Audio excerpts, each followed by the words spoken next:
Kilala ang Pinagdanlayan Multipurpose Cooperative sa kanilang mga natatanging produktong kape sa Dolores, Quezon. Sila ay kabilang sa mga benepisyaryo ng mga programa ng Department of Agriculture Calabarzon, partikular sa High Value Crops Development Program. Nagsimula sa 41 miyembro ng mga magsasaka. Ngayon, ay nasa 2,000 na sila. Ilan sa pangunahin nilang gawain ay ang pagtatanim, pagpuproseso at pagbibenta ng kapeng Liberica, Excelsa at Robusta.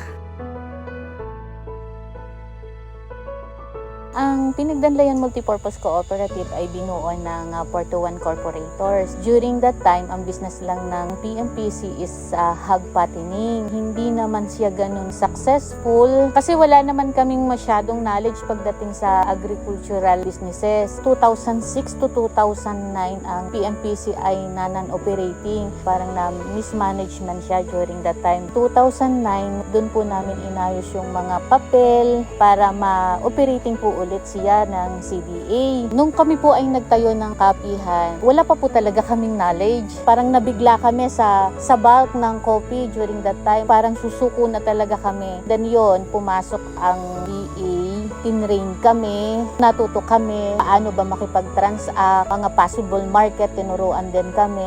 At sa awa naman ng Diyos ay hindi matatawaran yung natutunan namin kung paano ba kami papasok sa market, kung paano namin i-market yung produkto namin. Dahil napalaganap na ng Pinagdanlayan MPC ang pagkuproseso ng kanilang kape, ay mas lalo silang lumago sa produksyon. Ang dating mahigit 600,000 kita ay umabot na sa mahigit 6 na milyon ngayon. Kaya naman, ang samahan ay hindi lamang nakatulong sa individual na buhay ng mga magsasakang miyembro nito, kundi pati na rin sa mga aktibidad sa komunidad na kapaki-pakinabang sa bayan.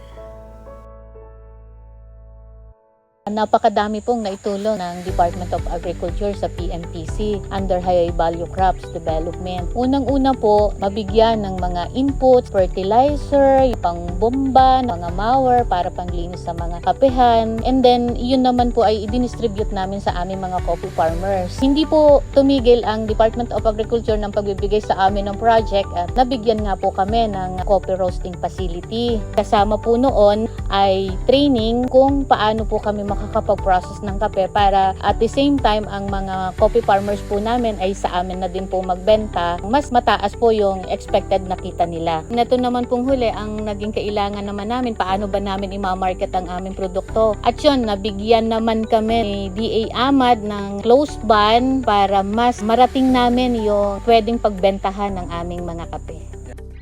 Sa opisina, kami po ay may 35 employee. Taga Dolores po yon. Meaning, kami po ay nag-generate ng employment. Kayo po dadaan dito sa gabi, makita nyo po yung street light, solar light. Yan po ay collaboration ng barangay at ng PMPC.